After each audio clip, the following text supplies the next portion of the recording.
दोस्तों, राहुल गांधी अमेठी से इलेक्शन न लड़कर रायबरेली से वो इलेक्शन लड़ रहे हैं। वो राहुल गांधी जो आए दिन अपनी सभाओं में, मीडिया में और पब्लिक में ये बोलता था कि डरो मत, वो खुद है वो डर के मारे अमेठी छोड़कर भाग गया और रायबरेली से वो इलेक्शन लड़ रहे हैं। इसी को लेकर चली एक डिबेट में जब आचार्य ने और सुधांशु त्रिवेदी जी ने मिलकर कांग्रेस चमचों की कुछ फजीयत कर दी। बात करेंगे आज के इस डिबेट की। तो इस डिबेट में है वो आमने सामने है आचार्य जी और सुधांशु त्रिवेदी जी, दूसरी तरफ है राजकुमार भाटी और विवेक श्रीवास्तव।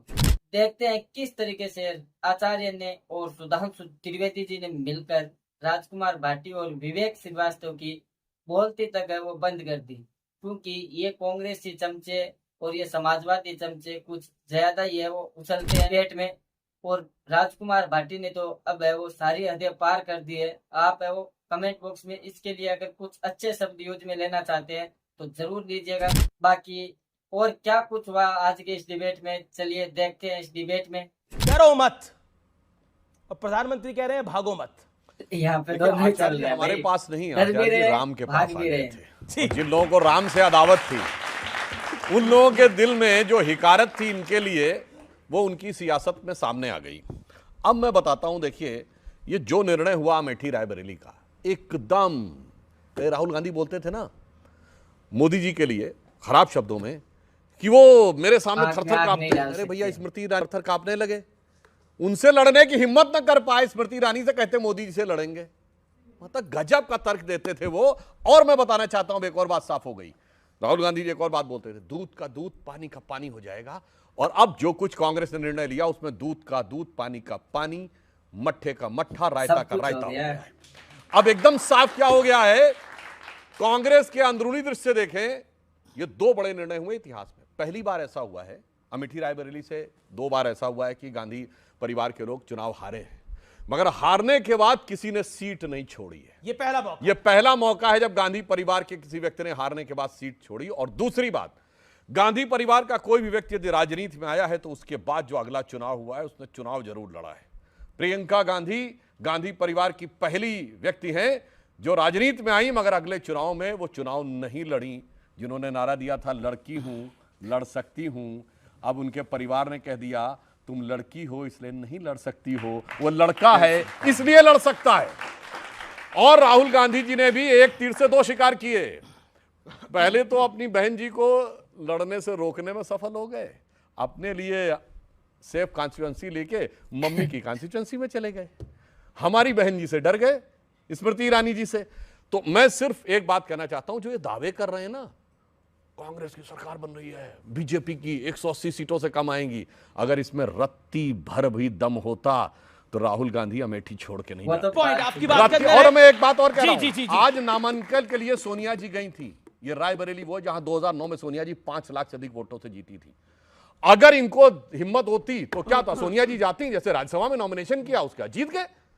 अगर वो प्रभाव होता तो सोनिया जी रायबरेली में नामांकन करती और जीत जाती। आपकी बातों में- और अगर समाजवादी पार्टी में अखिलेश भैया कन्नौज जैसी सीट अपने परिवार के भैया को जिता नहीं सकते, सपा वालों ने कहा कि जब तक अखिलेश जी आप खुद नहीं लड़ेंगे तब तक कन्नौज नहीं वो जीत कम से कम पाएंगे। लड़ तो रहे हैं, यानी राहुल जी आप तो लड़ भी नहीं कन्नौज रहे हैं। की सीट लेकिन- जो अपने परिवार को नहीं जिता सकते, अमेठी की सीट खुद नहीं जीत सकते, वो कहते सारा भारत जीत लेंगे। ठीक है, मैं अब विवेक के पास आता हूं। विवेक, आपने बोला, देखिए लगातार आप 2-3 दिन से बोल रहे थे देखिए क्या होगा, ये बहुत बड़ी स्ट्रैटेजी है, लेकिन ये स्ट्रैटेजी तो कहीं नहीं दिखी। ये तो ऐसा दिखा कि मतलब कोई कुल्हाड़ी पे पैर मार दे जैसे अपना। नहीं, ऐसा नहीं है।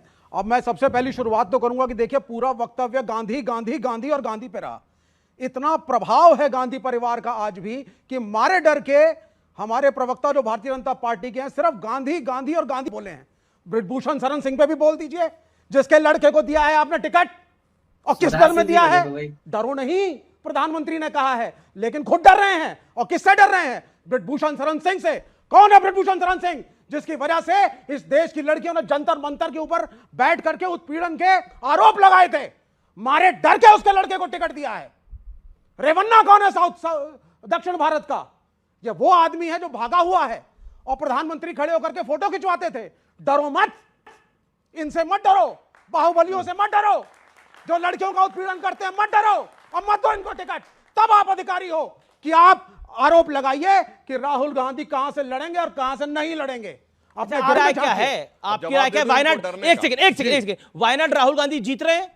जी, अब आप आ जाते हैं। नहीं, ये सवाल का जवाब दीजिए। बिल्कुल एक्यूरेट जवाब दूंगा। हाँ, जीत रहे हैं मैं वायनाड? वामपंथी हूँ। सुन लीजिए, पूरा सुन लीजिए, सुनना सीखिए। बताने की हंसने की जरूरत जरूरत नहीं क्या है है सर। भाई? बोलिए। ब्रिजभूषण शरण सिंह का लड़का नहीं, देखिए, को लड़वा रहे हो। जो विषय है, हंसने जवाब की- दो भाई, मैं हंसने की जवाब जगह दूंगा। नहीं है। अच्छा, मत हंसिए। अब शर्मिंदा होइए थोड़ा, थोड़ा शर्मिंदा नहीं, होइए। देखिए, अब वक्त जाया कर रहे हैं, अब वक्त जाया कर रहे हैं। जो पॉइंट है, क्या वायनाड से राहुल गांधी जीतेंगे, हाँ या ना? ये बताना चाहिए ना। जी, बिल्कुल बिल्कुल। गठबंधन में आपके हाँ या ना? अब आप सुन लीजिए, मैं माइक सीधी लेके सी आता बात है। मैं एक वामपंथी हूं, एक कम्युनिस्ट हूं, कॉमरेड एनी राजा का समर्थक हूं। जी, ठीक।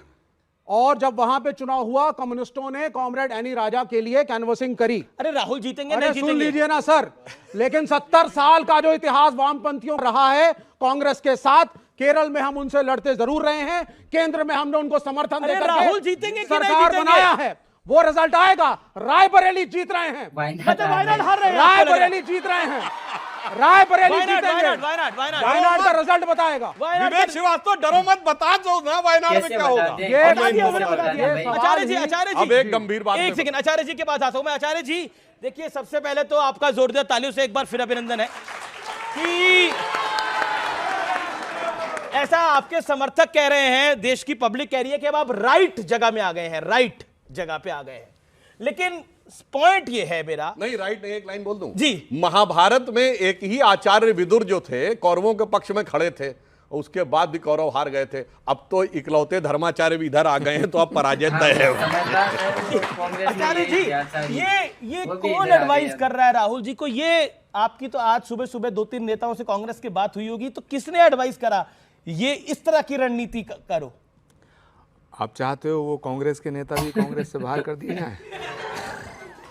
आप चाहते क्या हैं? मैं क्या चाहूंगा, कांग्रेस में ही लोग बहुत कुछ चाह रहे हैं, लग रहा है। देखिए, मुझे लगता है कि राहुल गांधी जी को अमेठी लड़ना चाहिए था, क्योंकि राहुल गांधी एक ऐसे नेता हैं जो कांग्रेस के सर्वमान्य नेता के रूप में उभरे हैं और पिछले 14-15 सालों से उनका एक छत्र राज कांग्रेस में है। उन्हीं के फैसले हैं। तभी तो हार और रही है बेचारी। जब सेनापति, जब राजा युद्ध से बाहर जाता है तो फिर सैनिकों का मनोबल टूट जाता है। सही तो बात। राहुल गांधी अगर अमेठी से लड़ते तो ये मैसेज जाता कि वाकई राहुल गांधी डरते नहीं हैं। लेकिन राहुल गांधी बिल्कुल सबसे ये कह रहे थे कि डरो मत। बल्कि कांग्रेस की वर्किंग कमेटी में जब उनका भाषण हुआ तो उन्होंने कांग्रेस के तमाम नेताओं से कहा कि डरो मत। जब उदयपुर चिंतन शिविर हुआ, मैं पॉलिटिकल अफेयर्स कमेटी का मेंबर था, मैं भी उस कमेटी में था, तो राहुल जी ने उसमें भी कहा कि डरो मत। उन्होंने पब्लिक मीटिंग में भी कहा कि अब क्या डरो हुआ मत। फिर? उन्होंने मीडिया के लोगों को कहा कि डरो मत। जी। लेकिन यहाँ कह रहे हैं अमेठी से लड़ो मत। ये ठीक है, एक सेकंड। ये पॉलिटिक्स और जो है, इनका क्या रोल है? ये लेफ्ट वाले ये कांग्रेस को आबाद, केरल में लड़ते हैं, दिल्ली में चिल्लाते हैं आगे हमारे ऊपर। नहीं, ये कांग्रेस को आबाद करने के लिए है लेफ्ट वाले, या कांग्रेस को बर्बाद करने के लिए है? नहीं, लेफ्ट किसी को बर्बाद नहीं करता है, क्योंकि हाँ, लेफ्ट लेफ्ट जिसे देख लेता है वो स्वयं बर्बाद हो जाता है। लेफ्ट जिसे देख लेते हैं। हाँ, लेकिन विवेक श्रीवास्तव जी की मैं ईमानदारी का बहुत इनका आदर करता हूं कि इन्होंने साफ कह दिया कि हम वायनाड में राहुल गांधी को हराएंगे और अमेठी में राहुल गांधी के गीत गाएंगे। नहीं, रायबरेली में। तो सवाल इस बात का है कि ऐसे सच बोलने वाले इंसान का स्वागत करना चाहिए, जिन्होंने कम से कम ये नहीं कहा कि हम वायनाड में अगर मगर लेकिन बट करेंगे। साफ कह दिया कि हम वायनाड में राहुल गांधी के खिलाफ हैं। मगर मैं एक इंपॉर्टेंट बात कहना चाहता हूं अमीश, बात यह है कि ये भारत है और ये भारत शौर्य की पूजा करता है, पराक्रम के प्रति नमन करता है, पराक्रम को प्रणाम करता है। ये भारत है जहां, ये शिवाजी का भारत है, छत्रपति शिवाजी महाराज का सर्वस्व निछावर हो गया, लेकिन औरंगजेब को सजदा नहीं किया। ये महाराणा प्रताप का भारत है, ये महाराणा प्रताप की भूमि है, ये महाराणा प्रताप की भूमि है जहां उन्होंने घास की रोटी खाना स्वीकार किया, लेकिन अकबर के आगे सर झुकाना स्वीकार नहीं किया। तो ये जो भारत है, ये जो भारत की जनता है, ये योद्धा को चुनती है। और आज राहुल गांधी जी ने जो फैसला लिया है उससे ये मैसेज गया है कि राहुल गांधी अब योद्धा नहीं रहे, योद्धा नहीं रहे। ठीक है, राजकोट में मैं आ रहा हूं, मैं राजकोट भाटी। तो इन्होंने एक वर्ड यूज किया था जी, गुस्से में आके वामपंथियों के लिए कि जब से वामपंथी वेताल आकर कांग्रेस के सर पे बैठ गए तब से कांग्रेस नीचे जाती चली जाए। ठीक है, लेकिन राजकुमार भाटी, आप भी एक पॉलिटिकल पार्टी के अब नुमाइंदे इनकी भी हैं, बेइज्जती करवाते रणनीतियां हैं। बनती हैं, बिगड़ती हैं, ये एक part and parcel of life है। अखिलेश जी भी कन्नौज से लड़ रहे हैं, लेकिन क्या आपको लगता है कि पीठ दिखाना, क्या आपको लगता है कि खराब स्ट्रैटेजी है और इसका नुकसान कांग्रेस को होगा और पूरे इंडिया अलायंस को होगा? मैंने सुधांशु त्रिवेदी जी को बहुत ही गौर से सुना। इनके दुख भी अपरंपार हैं। राहुल गांधी अमेठी से नहीं लड़ रहे हैं तो ये दुखी हैं, अखिलेश यादव कन्नौज से लड़ रहे हैं तो ये दुखी हैं, अगर लड़ रहे हैं तो दुखी, नहीं लड़ रहे हैं तो दुखी। देखिए, अगर रणनीति के तहत कोई नेता सीट बदल लेता है, हमारे बराबर की सीट है Ghaziabad, general VK Singh record वोटों से जीते थे, इस बार नहीं लड़ रहे तो क्या कहें, डर गए जनरल, जो सेना अध्यक्ष रहे वो डर गए, भाग गए। ये रणनीति होती है। दूसरी बात, आचार्य जी कह रहे हैं महाराणा प्रताप ने घास की रोटी खाई थी, मुझे बहुत अच्छा लगा, लेकिन खुद आचार्य जी पार्टी बदल गए बोलने दो उनको, जब बोलने दो। बीजेपी सरकार करने दो हमले। तानाशाही का डंडा दिखा रही है, जो बीजेपी की सरकार के खिलाफ बोलता है उसके घर ईडी भेज दी जाती है, इनकम टैक्स भेज दिया जाता है, सीबीआई भेज दी जाती है, तरह तरह से प्रताड़ित किया जा रहा है, लोगों को जेल में डाला जा रहा है, दो मुख्यमंत्री जेल में हैं। केजरीवाल का ऐसे समय में अगर तानाशाही के खिलाफ खुल के अगर बोल रहे हैं तो राहुल गांधी बोल रहे हैं, अखिलेश यादव बोल रहे ना राहुल हैं, गांधी उन्हें भाई। किसी भी तरीके से डरपोक कहना या कायर कहना यह बहादुरी का अपमान है।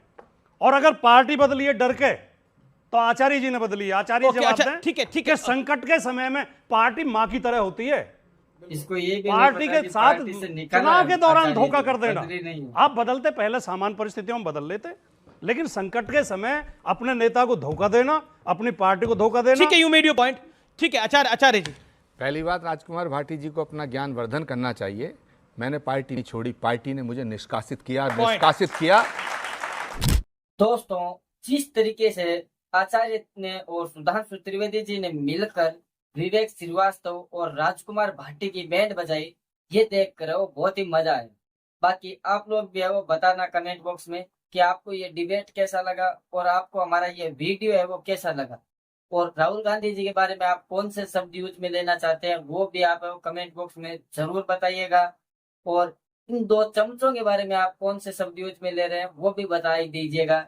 बाकी अगर आपको वीडियो पसंद आ जाए तो कृपया करके आप हमारे चैनल को सब्सक्राइब कर लीजिए, पास के बेल आइकन के बटन को भी दबा दीजिए ताकि आगे आने वाले वीडियोस के आपको नोटिफिकेशन टाइम पे मिले। हम मिलेंगे आपसे किसी नए वीडियो में किसी नए टॉपिक के साथ।